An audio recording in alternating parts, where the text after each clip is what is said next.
And welcome to practice session number 12 for your UPSC CSAT 2025 preparation. We would continue this till the 30 practice sessions before your examination, and we are planning by 15th of May we would be uploading all the practice sessions.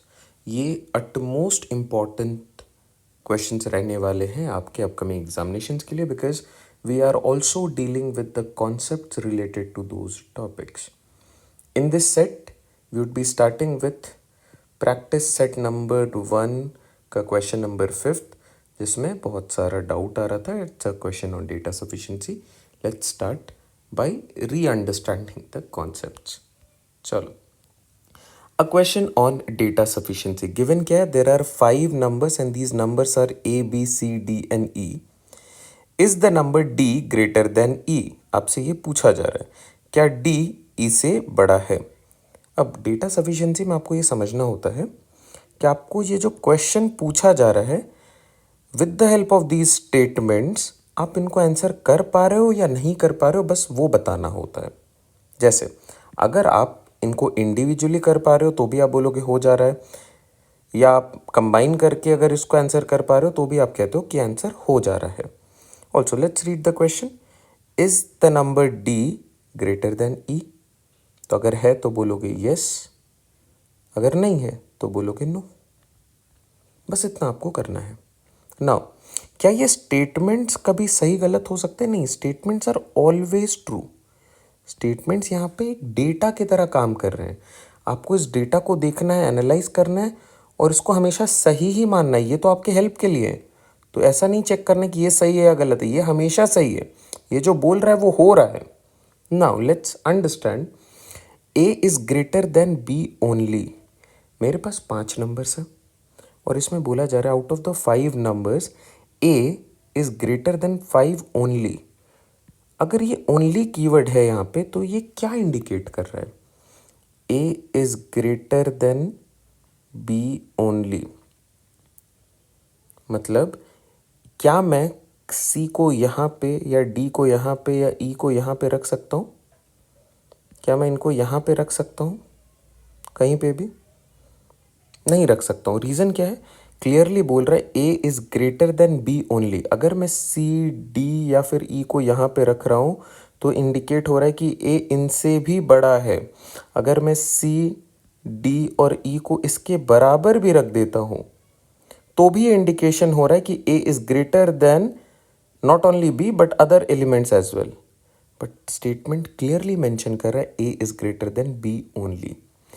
तो इसका मतलब ये है कि अगर मुझे C, D और E को प्लेस करना है एट प्रेजेंट तो मैं C को यहाँ पे या D को यहाँ पे या E को यहाँ पे कर सकता हूँ, या फिर C, D, E यहाँ पे प्लेस हो सकते हैं. एनीवेयर यहाँ पे वो ब्लॉक्स अभी खाली हैं, बट आप यहाँ पे उनको प्लेस नहीं कर सकते हो. ये समझना सबसे इंपॉर्टेंट है. This is where you need to be attentive. B only का what is the reference? Okay, but क्या इससे आप ये बता पा रहे हो कि D is greater than E? No, single handedly तो ये नहीं हो रहा है. Okay, ruling out. A is lesser than C only. अब सिर्फ इस स्टेटमेंट को आप देखो, क्या कह रहा है? A is less than C only. A सिर्फ सी से छोटा है. A is only lesser than C. So can I place D, E here or maybe B here? अगर मैं ऐसा रखता हूँ, what will happen? That means A is lesser than D as well, E as well, B as well. But that is wrong. क्योंकि यहाँ पे clearly mentioned है A is lesser than C only. तो मैं कहाँ पे प्लेसमेंट कर सकता हूँ D, E और B को at present using only this data? I can position them here anywhere. इनके बराबर भी हो सकते हैं, या फिर आप D, E, B यहाँ पे कहीं पे भी प्लेस कर सकते हो. D, E, B कहीं पे भी प्लेस हो सकते हैं. ये सारे अभी पॉसिबल हैं, राइट? बट क्या आप सिर्फ इस एक स्टेटमेंट से इसे आंसर कर पा रहे हो? The number D greater than E? No, ruled out. Individually ये नहीं हो रहा है. Now we know if both fails to help us individually, then we have the liberty of combining them. whenever we combine these two data, और ये only वाला data बहुत important है, इससे मुझे ये समझ में आ रहा है कि A is greater than B only and A is lesser than C only. It clearly means कि out of the 5 elements present, this is only possible when D is equal to A and A is equal to E. अब ज़रा आप check करो, A is lesser than C only and A is greater than B only. तो इसका मतलब ये है कि D और E एग्जैक्टली A के बराबर है, तभी ये पॉसिबल हो सकता है, तभी ये स्टेटमेंट्स दोनों करेक्ट हो सकते हैं. This is the only possible case. Now क्या आप इस क्वेश्चन को अब आंसर कर पा रहे यूजिंग दिस डेटा? ये जो डेटा मेरे पास मिला, are you able to answer this question? Is the number D greater than E? D is equal to E, तो आप आंसर तो कर पा रहे हो ना? No, it is not greater. You are able to answer this as no. तो this is solvable when you combine both the data. Statement 1 and statement 2 put together are sufficient to answer the question. Option C is the correct fit. I hope now you have understood the importance of this keyword and how does it actually affect our overall solution. अगर only नहीं होता, then definitely both the statements put together are not sufficient. अगर only keyword नहीं होता, then you are absolutely correct. Option D is the correct fit. Only के वजह से there is some changes and have clearly taken every statement and individual मैंने discuss कर कि क्या क्या पॉसिबिलिटीज ओपन रहती हैं. तो now you know that it is solvable when you combine both the data. चलो moving ahead. Pause the video, try to put in your solution. It is important कि आप इसको खुद से ट्राई करो एक बारी. एंड आई होप आपने उसको कर लिया and you have commented whatever is your solution regarding this. चलो ज़रा समझते हैं पहले. The sum of the number of students in 3 different classes, these are 6 standard, 7 standard, 8 standards of a school, is 80. एक और कंडीशन क्या है कि the number of student in 6th is more than the number of students in 7, which in turn is more than the number of students in 8. अब ज़रा ये दो data को अपने लोग कंबाइन कर लेते हैं. पहले क्या कह रहा है? The number of student in 6 standard is greater then the number of student in 7 standard and the number of student in 7 standard is greater then the number of students in 8 standard. तो क्या मैं ऐसे बोल सकता हूँ कि 8 standard में सबसे लेसर देन स्टूडेंट है, 6 स्टैंडर्ड में कंपेरेटिवली सबसे ज़्यादा स्टूडेंट्स हैं. ऑल्सो अगर मैं इन सारे स्टूडेंट्स को ऐड कर दूं इंडिविजुअली, तो ये कितने हो जाएंगे total? I know the total number is 80. This is also I know. तो ये दो स्टेटमेंट्स आपके कवर हो गए, right? Now each student of class 6th पे a fees of ₹6 each, while class 7th pays a fee of ₹7 and each student of class 8 pays a fee of ₹8, and the total amount of fees paid by all these students is 545. Do I know what is the exact number of students in all of these respective sections? I don't know. मैं मान लेता हूँ ये number of students हैं A, B and C. तो अगर number of students यहाँ पे A है, ये सारे स्टूडेंट, मान लो A की value let's suppose it is 20, let's suppose. तो how much fees is paid by 6 standard student? तो 20 into 6, because every student pay a fees of ₹6. अगर मान लो B is 10, let's suppose this is 10. What is the fees, total fees paid by 7 standard student? 7 into 10 which is 70. तो अगर मैं total fees की बात करूं, ये क्या होने वाला है? 6A plus 7B plus 8C. This is equal to the total rupees which is 545. Okay, I hope यहाँ तक आप डेटा फॉलो कर पा रहे हैं. नाउ कंडीशन पे आते हैं. Number of student in each class is always greater than 17.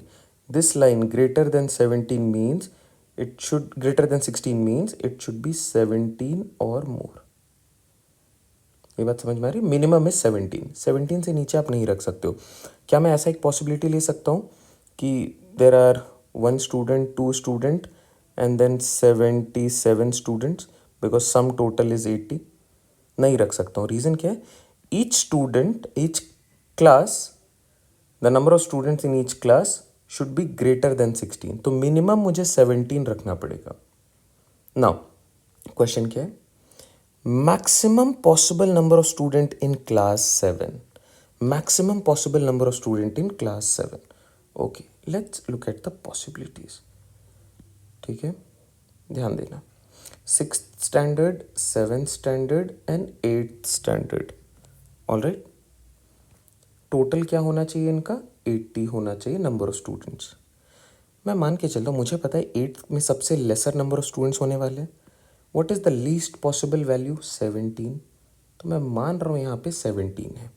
Let's suppose इससे नीचे तो नहीं हो सकता ना, तो मैं 17 8th वाले को रख रहा हूँ. क्यों 17 8th वाले को रख रहा हूँ? बिकॉज वो सबसे लीस्ट है. राइट नाउ अब मुझे दिख रहा है कि मेरे से पूछा जा रहा है the maximum possible number of student in class 7. कितने हैं the maximum possible number of students in class 7? Let's take help of the maximum possible values. क्या मैं 33 रख सकता हूँ 7th पे? अगर मैं ऐसा करता हूँ, 33 जैसे ही मैंने रखा यहाँ पे, तो 33 plus 17 is equal to 50, which means 80 में से अगर मैं 50 एलिमिनेट कर दूँ तो यहाँ पे बनने वाले हैं ओनली 30. ये टोटल बनेगा 80. अब आप मुझे बताओ, क्या 30 पॉसिबल नंबर हो सकता है 6th स्टैंडर्ड के स्टूडेंट के लिए? नहीं हो सकता. रीज़न क्या है? ये इंक्रीजिंग ऑर्डर में होने चाहिए. इस ऑर्डर में ये इससे बड़ा होना चाहिए और ये 30 से बड़ा होना चाहिए. ये छोटा हो रहा है, तो this case of 33 is not possible. मैं maximum possible number of student in class 7 पे फोकस कर रहा हूँ. This is the reason I am starting with the maximum possible options given to me. अब मैं सेकेंड मैक्सिमम पॉसिबल ऑप्शन पे आ रहा हूँ. 33 is not possible. Okay, let's suppose if I take 31 और यहाँ पे मैंने लीस्ट पॉसिबल वैल्यू रखा है 8th के लिए 17. ठीक है, 17 एंड दिस इज 48, तो ये बन जाएगा 32. आप अगर चेक करोगे तो दिस फॉलोज दिस कंडीशन कि number of student in 6th standard is more than that in 7th and 7th वाले is more than that in 8th. क्या इनका टोटल 80 आ रहा है? यस. क्या ये इनमें से सबसे मैक्सिमम वैल्यू है? Yes. So this is your correct answer. 31 is the correct fit. अगर आपको चेक करना है यूजिंग दिस, तो आप यूनिट डिजिट का हेल्प लो और चेक करो इसके कैलकुलेशन में लास्ट में 5 आ रहा है या नहीं आ रहा है. आपका आंसर आ चुका है, but let's do a drill. Now I know that A, B and C values are respectively 32, 31 and 17. मुझे पता है 17 का मतलब है every student is paying 8 rupees. So यहाँ पे जो अमाउंट आएगा वो आएगा 17 इंटू 8. यहाँ पे जो अमाउंट आएगा वो आएगा 31 इंटू 7. यहाँ पे जो अमाउंट आएगा वो आएगा 6 और 32 into 6. Let's add all of them. तो this should be equal to 545. मुझे क्विकली अगर चेक करना है, मैं सिर्फ यूनिट डिजिट का कैलकुलेशन कर लूँगा. 8 7 ज़ा 56, तो मैं लास्ट में 6 रख रहा हूँ यूनिट डिजिट. 7 1 ज़ा 7 लास्ट डिजिट. 6 2 ज़ा 12 2 last digit. Let's add all of them और यहाँ पे मुझे पता है यूनिट डिजिट इज़ 5. क्या ये मैच कर रहा है? 7 6 13 और 2 15. The last digit is 5. Unit digit matches, which means ये सही फिट है हमारे लिए. आई hope this helps. This part जो मैंने इसको फाइंड आउट करने के बाद करा है, this is only cross checking. अगर आपका आंसर आ चुका है तो that is the correct fit. I hope this helps. इसमें इंपॉर्टेंट कीवर्ड्स यहाँ पे हैं कि each class is greater then 16 student. Greater than 16 simply means 17 और मोर. मुझे पता है कि 8th में सबसे लीस्ट वैल्यू होने वाले हैं, तो जो लीस्ट वैल्यू पॉसिबल है वो 17 है. तो मैं एक बार के लिए 17 रखता हूँ और फिर मैं इसको मैक्सिमाइज करने की कोशिश करूँगा. अगर बाकी एलिमेंट्स को मैक्सिमाइज करना है तो बाकी एलिमेंट्स को आपको लीस्ट भी करना पड़ेगा. That is the whole concept behind it. I hope this helps. अगर ये क्वेश्चन नहीं समझ में आ रहा है, वापस से आप वीडियो को देखो और इसको समझने की कोशिश करो. This is a possible question. ठीक है, इसके कॉन्सेप्ट को आप समझने की कोशिश करो, बिकॉज आइडली अगर आप ऑप्शंस के थ्रू एंड ज़रा कॉन्सेप्ट लगा के इसको लॉजिकली प्रोसीड करोगे तो this will take 1.5 minutes of your time. Less than 2 minutes is doable. अगर आप ऑप्शंस के थ्रू भी करते हो तो ये डूएबल है। चलो, moving at. A device writes 100 digits per minute starting from 1 onwards. It runs for 30 minutes. The last number is incomplete. What was the last number? Okay, पहले ज़रा समझते हैं क्वेश्चन क्या कह रहे हैं। A device write 100 digits per minute and starting from one. One से start करने का मतलब है कि 1 2 3 4 5 6 7 8 9। उसके बाद जो नंबर स्टार्ट होंगे वो 10 होंगे, बट डिजिट्स 2 काउंट होंगे। फिर 11 होगा, डिजिट्स 2 काउंट होगा। 12 2 डिजिट काउंट होंगे। ये समझ में आ रहा है? तो it keeps on writing 100 digits पर मिनट। एवरी मिनट ये 100 डिजिट्स लिख रहा है, बहुत बड़ा नंबर है। It runs for 30 minutes. बाप रे, बहुत सारे डिजिट्स आ रहे हैं। तो हाउ डू वी नो कि जो 30 मिनट अगर ये रन करेगा, which number was incomplete, the last number was incomplete, what was it? तो इसके लिए आप एक सीक्वेंस को फॉलो करते हो। आप देखो सिंगल डिजिट्स आपके पास कितने नंबर्स हैं, तो आप बोलोगे these numbers are from 1 to 9। तो total we have 9 digits. Okay, double digits कितने हैं आपके पास? Double digit starts from 10 goes up to 99। तो आपके पास टोटल नंबर्स बन रहे हैं basically 90। And how many digits? ये देखो ये नंबर्स हैं। डिजिट्स कितने बन रहे हैं आपके? तो आप बोलोगे पहले वाले केस में इंटू 1, सो 9 डिजिट्स। इस वाले केस में इंटू 2, सो 180 डिजिट्स। आप फॉलो कर पा रहे हैं? 10 is one number but it is 2 digits. 11 is one number but it is 2 digits. तो उसी तरीके से 10 से लेके 99 तक we have 90 numbers, but the number of digits is 90 into 2, which is 180. Now, मुझे ये भी देखना है कि इट रन्स फॉर 30 मिनट्स। तो अगर ये 1 मिनट में 100 डिजिट्स राइट डाउन कर पा रहा है, 30 मिनट्स में ये कितने डिजिट्स राइट डाउन करेगा? सो 30 इंटू 100 विच इज़ 3000 डिजिट्स। 3000 एक बहुत बड़ा नंबर है, राइट? अभी मैं तो सिर्फ 9 और 180 को कैलकुलेट कर रहा हूँ, टोटल 189 हुए। तो मुझे इसके आसपास जाना है, 3000 के आसपास जाना है। तो मुझे अपने कैलकुलेशन को और बढ़ाना पड़ेगा। अब मैं डबल डिजिट से ट्रिपल डिजिट्स पे जंप करूँगा। ट्रिपल डिजिट का पहला नंबर होता है 100 और लास्ट वाला नंबर होता है 999। टोटल नंबर्स कितने हो गए यहाँ पे? 100 से लेके 999 अगर आप काउंट करोगे you will have 900 numbers. 900 numbers, each is a 3 digit number. एक नंबर की बात करो तो 1 2 3 डिजिट्स कैलकुलेट हो जा रहे हैं। 999 it's a one number which is 3 digit number, इसमें 3 डिजिट्स आ रहे हैं। तो टोटल डिजिट्स कितने होंगे? Into 3 which is 2700 digits. अभी एक बार आप इसको यहाँ तक कैलकुलेट करो। How many digits have we covered so फार?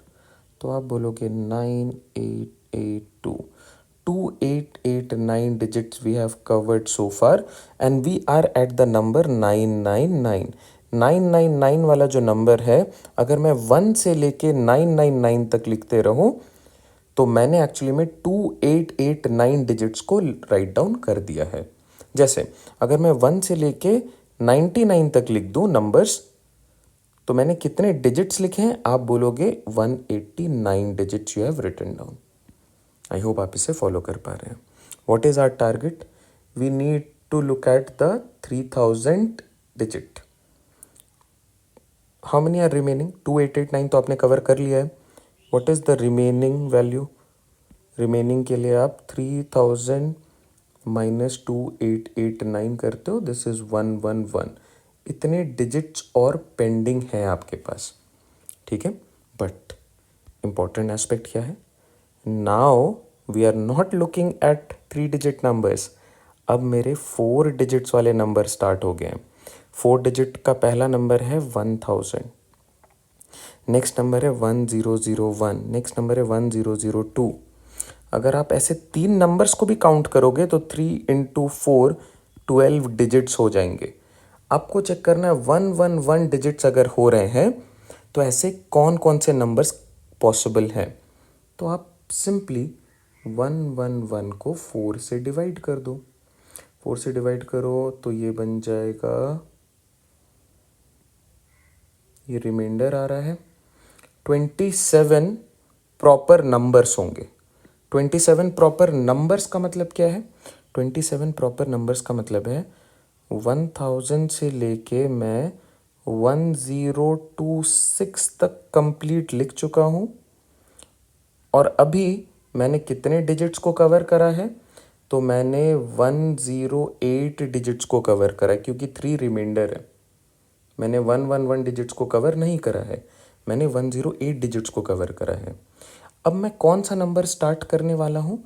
अब मैं 1027 वाला नंबर स्टार्ट करूँगा और इसका मैं सिर्फ 3 डिजिट्स लिख पाया हूँ, दैट इज़ 102। तो अगर क्वेश्चन ये पूछा रहता आपसे कि व्हाट इज़ द 3000 डिजिट, अगर ये इस तरीके से लिखना स्टार्ट करे तो द करेक्ट आंसर इज 102। आपसे पूछा था लास्ट नंबर इज इनकम्प्लीट, ये 7 तो मैंने लिखा ही नहीं है। यहाँ तक जब मैं लिखता हूँ तो 108 डिजिट्स कवर हो चुके हैं, 3 रिमाइंडर है, सो 1 2 3 यहाँ पे आएगा। तो what was that number which was incomplete? The last number was 1027, जिसको मैंने सिर्फ 102 तक लिखा है। ऐसे सिमिलर क्वेश्चन का लिंक मैं आपको इस वीडियो के नीचे डाल दूंगा। आप वैसा एक सिमिलर क्वेश्चन भी ट्राई कर लेना, समझ लेना सॉल्यूशन देख के, सो दैट अगर ऐसा पूछा जा रहा है, जो कि हाई चांसेस है पूछे जा सकते हैं, आप इनमें गलती ना करो। अब ये पार्ट जो है ये मैंने आपको एक्सप्लेन करा है। आइडियली जब आप देखते हो कि बहुत बड़ा नंबर जैसे 3000 एक बहुत बड़ा नंबर है, बहुत आगे तक जाना है आपको, तो आप क्या करते हो? आप इस चीज़ को याद करने की कोशिश करते हो। एंड बहुत ईजी है याद करना कि पहले 9 डिजिट्स, 9 नंबर्स में 9 डिजिट्स, नेक्स्ट 90 नंबर्स में 180 डिजिट्स, एंड नेक्स्ट 900 नंबर्स में 2700 digits, which makes a total of 2889 digits. तो अगर एक नॉर्मल एस्पिरेंट है जिसने ऐसे कॉन्सेप्ट्स को देख रखे हैं, या आप भी अगर एक सिमिलर क्वेश्चन अब आ रहा है आपके सामने, तो मैं एक्सपेक्ट ये करता हूँ कि आप 2889 को पहले लिख लोगे, बिकॉज यू नो यहाँ तक मैंने 999 नंबर्स तक कवर कर रखा है। अब मुझे बस ये चेक करना है कि सब्ट्रैक्ट करके क्या वैल्यू बच रहा है, and I need to focus on getting to this digits. तो hardly it is going to take 1 minute of your time, but only if you know the whole process कि what is the question talking about and what should be the gradual process of solving it. So don't skip anything right now. Try to make notes and try to understand everything in detail. That is the core. Correct answer is 1027, and if asked what is the 3000 digit, that is exactly 2. तो ये जो number था last number, ये incomplete है because we have only written up to 102 and not even 7th। 7th का मतलब है 3001 digit is 7th। चलो, आई hope this helps. Moving ahead, another question from factors, और factors is part of number system। ठीक है, इस question को factor का दूसरा नाम इज डिवाइजर। फैक्टर बोलो या डिवाइजर बोलो, बात एक ही है। These are not two separate things, these are the same thing. ठीक है, पहले समझ लेते हैं how do we actually calculate factors. अगर जिनको उस पर क्लैरिटी है तो they can look at the question quickly. चलो, आप पॉज करो और कमेंट करो कि क्या आंसर होगा, एंड लेट्स अंडरस्टैंड कि कैसे हम लोग फैक्टर्स कैलकुलेट करते हैं किसी भी नंबर का। तो कोई भी नंबर हो आपके पास, लेट्स से 60 है या 12 है, तो 12 को पहले आप प्राइम फैक्टराइज करो। कैसे करते हैं? जो 12 लिखा, 2 से डिवाइड करा तो 6, फिर 2 से डिवाइड करा 3, फिर 3 से डिवाइड करा 1, तो आप बोलते हो 12 can be written as 2 square into 3 to the power 1। This process is known as prime factorisation, मतलब breaking down the given number into its prime factors. ठीक है, तो मान लो मेरे पास एक नंबर है, मैंने उसको प्राइम फैक्टराइज करा है. This P1 P2 and P3 indicate prime numbers. ABC यहाँ पे क्या इंडिकेट करें? उनके पावर्स. क्या उनके पावर्स हैं? ठीक है. Now, how do we calculate number of factors? Number of factors is calculated using a simple formula: power plus 1 into the next power plus 1 into the next power plus 1. जैसे 12 अगर मेरे लिए number है, what is the number of factors? So power plus 1, 2 plus 1 into 1 plus 1. ये बन गया 3 into 2, number of factors 6. अब आप क्विकली चेक कर लो 12 के 6 फैक्टर्स होते हैं या नहीं होते हैं. पहला फैक्टर 12 का 1 होगा और लास्ट वाला फैक्टर 12 होगा. नेक्स्ट 2 होगा, 3 होगा, 4 होगा और 6 होगा. टोटल फैक्टर्स कितने आ रहे हैं? 6. Number of factors, NOF is number of factors. ये क्लैरिटी है. आप क्विकली ट्राई करो for 60 and maybe 180 as well. Quickly try करो what is the number of factors for 180, number of factors for 60. 60 के लिए क्या होगा? Break this down. 30 फिर 2 से डिवाइड करा 15, फिर 3 से करा 5, फिर 5 से करा 1. तो आप इसे लिखते हो 2 square 3 to the power 1 5 to the power 1. What is the number of factors? Power plus 1, power plus 1, power plus 1. Number of factors आएगा 3 into 2 into 2, 12 factors. I hope आप इसे फॉलो कर पा रहे हैं. नंबर ऑफ फैक्टर्स अगर आपको निकालना है जल्दी से आप मुझे बताओ for 100 as well, 180 as well and 150 as well. चलो जल्दी इन 3 नंबर्स का आप नंबर ऑफ फैक्टर्स कमेंट करो कि क्या आने वाला है. ऑलराइट, अब ज़रा समझते हैं कि हमारे पास जो क्वेश्चन गिवन था, now that you know the process कि कैसे सॉल्व करना होता है इनको. डिवाइजर्स का ही दूसरा नाम फैक्टर्स है. फैक्टर बोलो या डिवाइजर बोलो, बात एक है. समझते हैं क्वेश्चन क्या था हमारे पास. We have a 4 digit number n and this has exactly 15 distinct divisors. Divisors का मतलब factors. It has got 15 factors. Okay, what is the total number of distinct divisors of n square? ठीक है, n square पे आएंगे. अभी पहले आप ऐसे समझो कि क्या कह रहा है. अगर मेरे पास यहाँ पे let's say the question was 6 factors, तो क्या मैं 6 को ऐसे लिख सकता हूँ 3 इंटू 2. ये 6 टोटल फैक्टर्स हैं. 6 को मैं प्राइम फैक्टराइज करके 3 इंटू 2 लिख सकता हूँ. तो मैं बोल सकता हूँ जो मेरे पास नंबर है वो 3 माइनस 1 2 माइनस 1 होगा. तो प्राइम नंबर 1 पे power 3 minus 1 which is 2, prime number 2 पे पावर 2 माइनस 1 विच इज़ 1. क्योंकि अल्टीमेटली ये पावर्स ही तो ऐड होंगे ना, plus 1. So 2 plus 1 and 1 plus 1. This will give me 3 and this will give me 2 and ultimately this will give me 6. ये process आप follow कर पा रहे? We are doing the reverse of it. उल्टा चल रहे हैं we are. That is what we are doing, reverse engineering. So now that I know it has got 15 distinct factors, can I say this is possible only when this is multiplied 3 into 5? 3 into 5 का मतलब है जो powers होंगे वो होंगे 3 minus 1 which is 2 and 5 minus 1 which is 4. So the number would be something like prime number 1 to the power 2 into prime number 2 to the power 4. And how do we calculate the number of factors? आप बताओ, you know the process. 2 plus 1, 4 plus 1. Ultimately, this is 3 into 5, which is 15 factors. I hope you are able to calculate it now. This part is clear. If a number n has 15 distinct factors, then the value of powers are 2 and 4. Now, if n is written as p to the power 1 2 into second prime number to the power 4, तो n square कैसे लिखोगे आप? n square is simply squaring this. So this will become 2 into 2 4 and this will become 4 into 2 8. n square basically square this. मतलब 2 से multiply हो जाएगा ना यहाँ पे ये, अगर ये इस तरीके से है, when you take down the bracket of this, so this will be 2 into 2 and this is 4 into 2 which is 8. Now if this is n square, what is the number of factors of n square? Number of factors of n square is power plus 1 into power plus 1 next power plus 1. ये बन जा रहा है 5 into 9 which is 45 factors, or divisors both are same. Option C 45 is our correct fit. I hope this helps.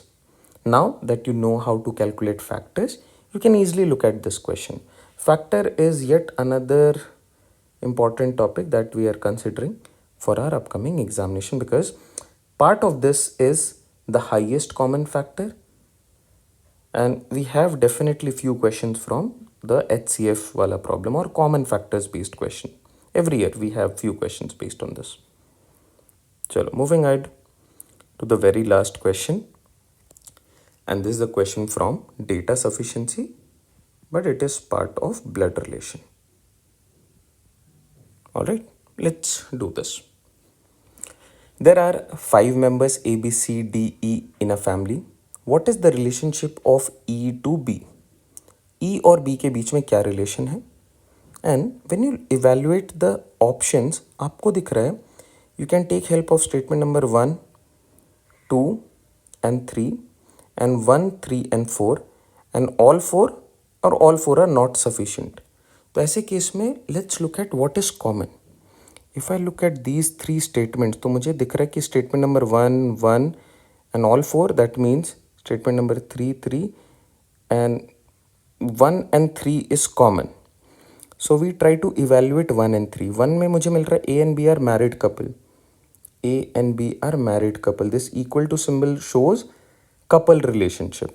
One of them will be a male, the other one is a female. Or A could be female and B could be male. We don't know the gender as of now, but we know this for a fact. Married couple means one male and one female. Now we are done with statement number 1. Let's focus on another common part. This is statement number 3. E is D's daughter. E is D's daughter. So D's daughter is E. Generation changed. E is the daughter, so female, and D could be the father or mother. Chalo, 1 and 3 done. Now we have to smartly place statement number 2 in this data and check if we are able to answer or establish a relation between E and B. यहाँ पे I am not able to establish a relation between E and B. Let's take help of 2. D is the father of C. D is the father of C. That means D is male and E and C are siblings. C could be male or female. But क्या अभी भी आप एक relation establish कर पा रहे हो between E and B? These two nowhere they are connected. So using statement number 1, 2 and 3, this is definitely not possible.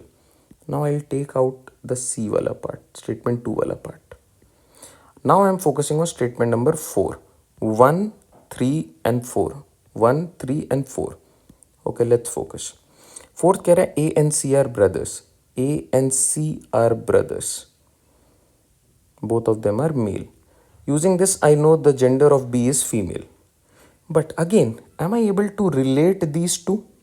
इन दोनों के बीच का क्या relation? That is the relation of E to B.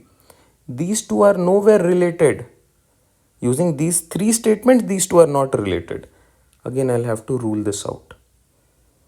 Now I know I have the liberty of combining all 4. So let's bring back statement number 2. Statement number 2 says D is the father of C. D being the father of C, I know D is also the father of E, and E is a female here. Now I know that D is the father of these 3 people, that is A, C and E, where the gender of A is male, gender of C is male, and E is female, so E is the sister to them. And E is also the sister-in-law to B. E is sister-in-law to B. So using all the four statements together, we are able to answer this. So option C is again our correct fit. I hope this helps. This session is somewhat very important, and considering every session is important. If you have not seen the previous session, go back, make notes out of it, and actually complete these sessions with the help of these possible questions. We would be coming up daily with the next practice sessions. I hope this helps. Thank you everyone. Take care. Happy learning. Tell me in the comment box how many of you got all 5 correct.